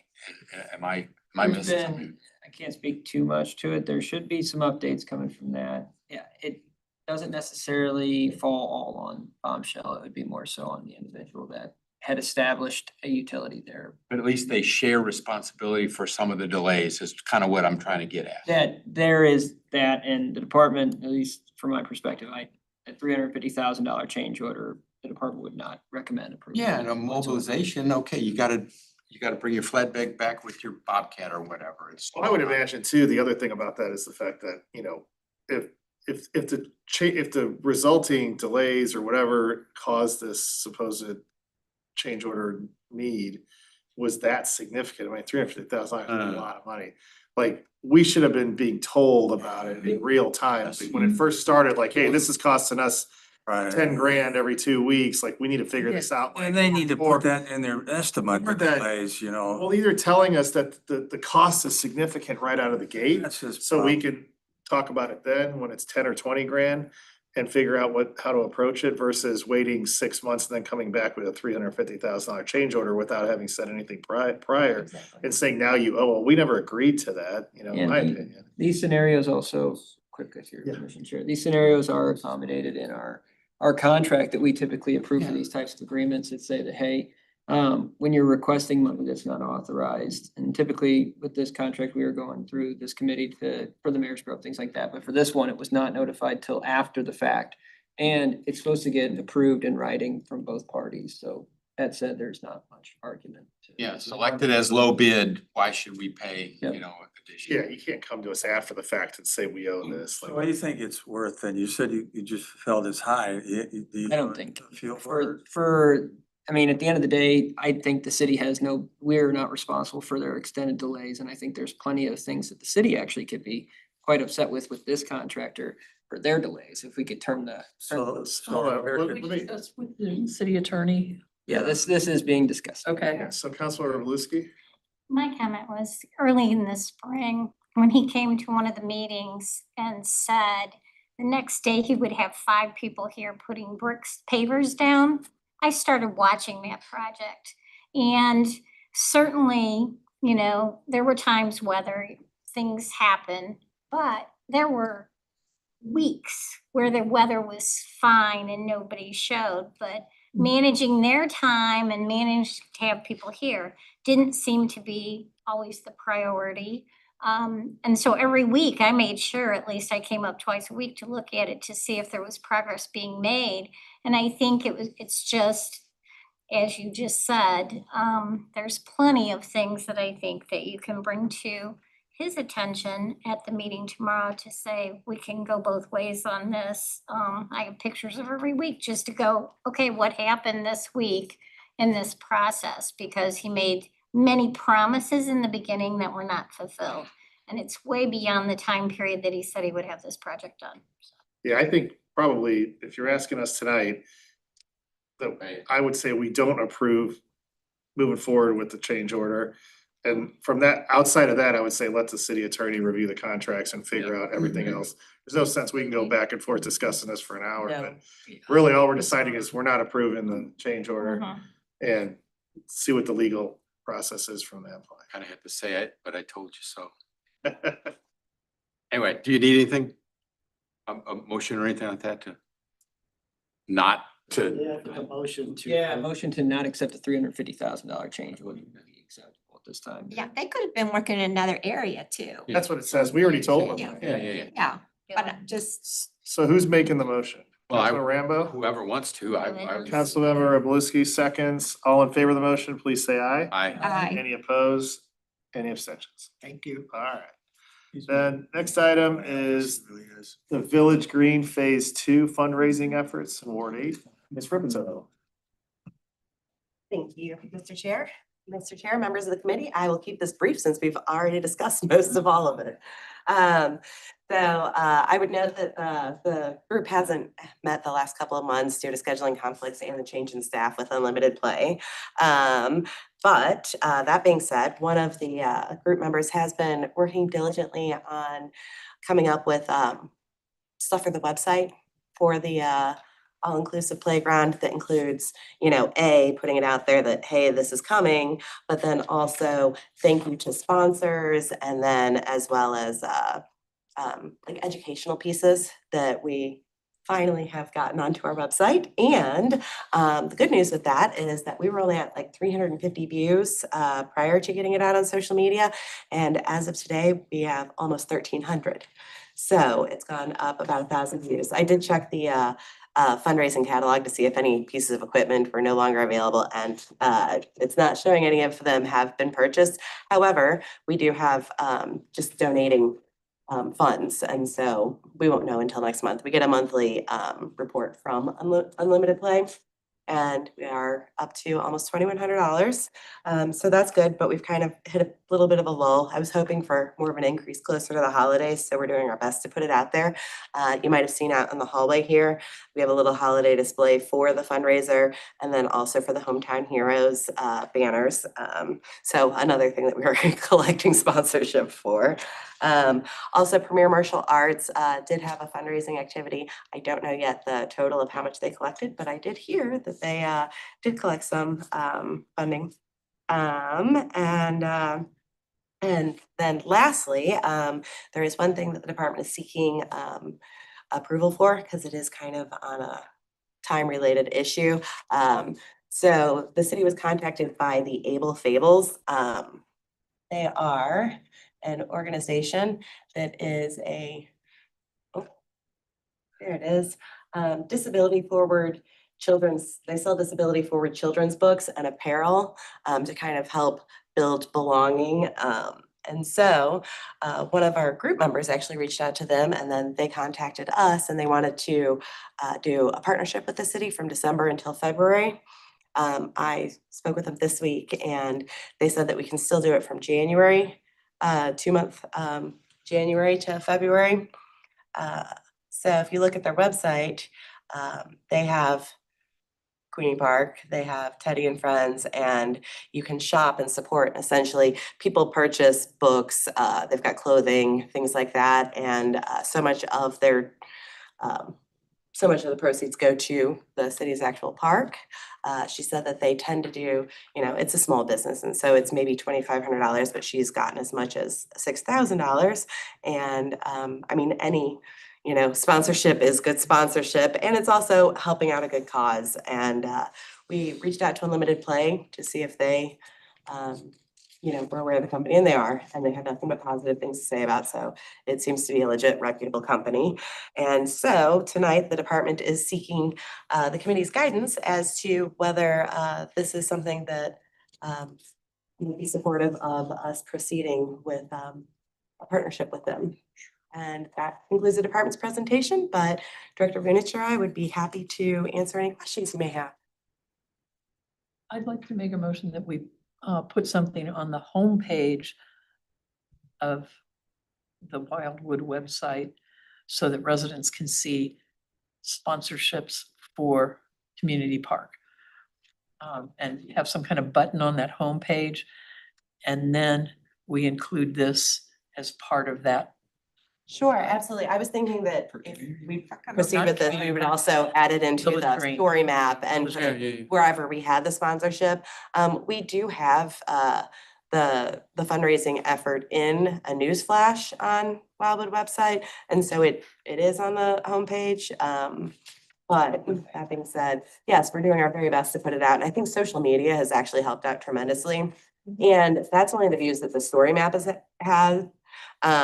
Some of the QR codes on the stuff that we initially did before the story map was around go straight to Unlimited Play's website, and I have no idea how many times that's been viewed. So I've got you a partial number here. It's all good work, by the way. Yeah, it's going fine. Whatever works for the department and the effort.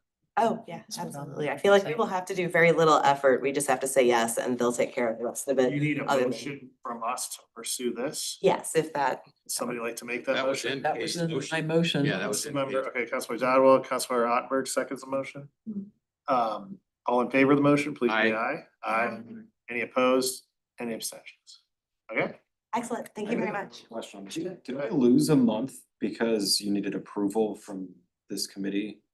So is, not being new to this, is this standard? Partly, we didn't hear about it until like the end of November, and it's the government. We can't do anything on that short of notice. And so therefore getting it to someone for approval, we didn't have the time to do it. And so, but it turns out that she said in her email that she's turning over to like a 2-month thing starting in 2026. And so, yeah. I just am more curious if there's other opportunities like this that we can, take advantage of sooner. Is there a Absolutely. reason to go through the voting process here to approve this, or can you? Technically, you are using the city's likeness in any type of cooperation agreement should be approved by the board. That's that's why we have to get this approval is because the logo and the likeness is affiliated. So say that company wasn't, let's just say they were not, they are vetted, they are not a bad company. I've looked into them personally, but say it wasn't, it would be as if the staff were kind of doing that on their own without the board's endorsement. Good enough for me. Yep, all right, cool. Thanks. Thank you. That takes us into the final 2 items on the agenda, which are the Wildwood Recreation Programming update on current and future offerings, and the facility reservations, event registrations, and ongoing long-term maintenance costs for parks and trail facilities. Director Vudish, do you have anything on that? No, sir, but if there are any questions regarding the 2 memorandums, Okay. I'd be glad. Does anybody have a question? Question, Sure, go ahead. totally unrelated, but I mean, it's not a big thing, but I noticed on the calendar as we start looking at what's on there, and I don't know if I know what should be on the calendar or not, but you had talked about doing the Halloween train event again, but I didn't see that on the calendar. So would that normally be on the calendar if we decided to do it, or is that? I was just curious what I should be seeing or not seeing. I shouldn't be asking about the Halloween train. Well, the Halloween train ride, if the committee wishes to proceed with the Halloween train ride, it can definitely be carried out. Oh, you saw, I know they said it was so popular and you were gonna do it Yeah. again. That's the only reason why I asked. Got a tip to buy tickets first. I remember that. I wish I would have bought it. Sold out fast, yeah. Yeah. And then the ribbon cutting for Village Green, is that just a date that will come out later? Committee at a previous meeting decided not to try to do it in the winter months. So as soon as spring gets here, we can find an agreeable date for everyone. We'll have the ribbon cutting, and that's also when we hope to have people out with Village Green Phase 2, kind of show. Yeah, because that's why I'm asking about that, because we want to do some work around that through the other committees.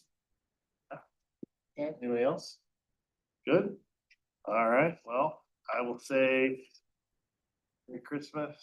Right, miscellaneous. We got 4 minutes left. That's where I was at. Miscellaneous. That's why I said anything else. Oh, yeah, I thought you were We're gonna, at you're gonna give your miscellaneous. closing remarks and shut me down, and I No, got a no, question.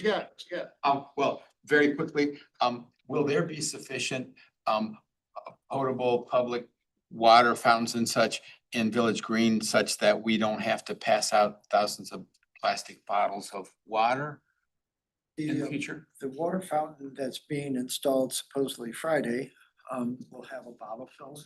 Okay, But the one thing that was retained as part of the concerts was water. Okay. And with Tom's assistance, pardon me, Mr. Lee, we actually purchased the water from Sam's. They loaded into the van and we drive. it's still plastic bottles, thousands of them, and it We just, need to do a better job of recycling. We've gotten away from it.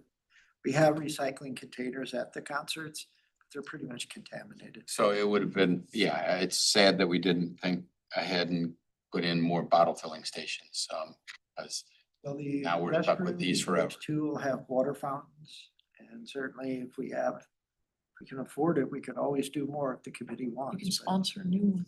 yeah, I mean, well, yeah, I mean, it's just heartbreaking, all the plastic we pass out, and we got a brand new park and it should have a water fountain. Anyway, my other suggestion was gonna be, this might start another discussion, I don't think it will. Can we like say $1,000 fine for littering and have those kinds of signs up with the doggy bags and those kinds of things, cause it's gross and people ought to be held more accountable than they are. And, if we say that, then it's easy to put up a trail cam and catch some of the people that are leaving those little deposits and stuff. Is that a reasonable thing to do, or do we just want to be We wild have and to pass nice? an ordinance for that, though. It's illegal to litter in Wildwood right now, so. Problem is you gotta catch them and somebody's gotta. Yeah, take yeah, it. but I mean, yeah, so, yeah. You could just add, like, when you put the litter sign, for instance, on that trail, just put fine for, there's. Yeah, that's what I'm asking, and you know, it might be a little bit more confrontational, Double but by death. Yeah, I was gonna yeah, yeah. You can Thoughts on also that, Mr. indicate Chair? that Littering. there is video surveillance that another doesn't necessarily mean it groundbreaking needs to thing? go up. Tomorrow? Yeah, so tomorrow there's at the reserve, right? And that's what I was gonna bring up. Okay. McKelvey Homes is hosting a ribbon cutting groundbreaking reserve site off of Manchester Road, their access. It's, at 11 Do they have a house we can go in, or they're just No. be on the? Groundbreaking. Is that is that The across the ground's been town? broken for pond? quite a while. They're starting 800,000, huh? That's what I've heard. Tom, there's your opportunity, buddy. They've got 10 different buyers already lined up that are over, some are over a We million. got 105 more to go. Yeah. Yeah. Without any of the display homes being built, that's pretty, But it's- they're moving pretty quickly. Yeah, I don't think they'll have. They're very bullish on Wildwood, and I like that. They love the community. They're selling the community along with the homes. They are, if you look it up online, they are paying a lot for paid advertising too, and it seems to be working out for them. They're promoting the heck out of Wildwood. There's a donor. Ask them for sponsorship, yeah. They like public art? First time ever, they purchased a tent. We're part of Celebrate Wildwood. Yeah, I remember that, yeah. Yeah, they're definitely interested in being part of the community and promoting the community. I'll say that. $150 million worth of homes they're gonna sell over there. I mean, I guess they probably ought to like our community just. What I like is have 4 or 5 people in. So we get about 1,000 people living over there, and that's 1,000 more pool tax dollars coming to us. So how big are the lots? Some are as small as 6,000. Yeah. Some are around 15,000. They average just around 8,500, 9,000 square feet. Yeah, those are. A fifth of an acre is the biggest lot over Yeah. there. So they're gonna be crowded then. Yeah. Dominoes. What do you want from me now? Yeah. Well, What's You inside get the house? Sugar riders. yeah. 2 minutes late, but it's my fault, so go ahead, let us go. No, you're good. You're good. Hey, that's what miscellaneous is for. Thank you all. Yeah, no, all good. Just wanted to say Merry Christmas, Happy Hanukkah. Yeah, Stay stay safe. outside and in between, but pleasure. We won't see everyone here until January, so great 2025. Thank you for working so diligently and great conversations and debates and discussions always. And thank you to the department and all the city staff for all the hard work you guys do for us to be able to have these conversations and do everything here. I think it's been I love working on this committee. I think it's a great committee and you guys are all great. So hopefully we roll into 2026 and continue having fun and doing great things and getting out on that. With that, I'll take a motion for adjournment. Councilor Rottenberg, Councilor Crayons, any debate, discussion, all in favor, please say aye. Aye. Any opposed, any abstention? Happy holidays. Tom. Happy holiday. Happy holiday. They shut down the city hall. Did the 12 acres burn?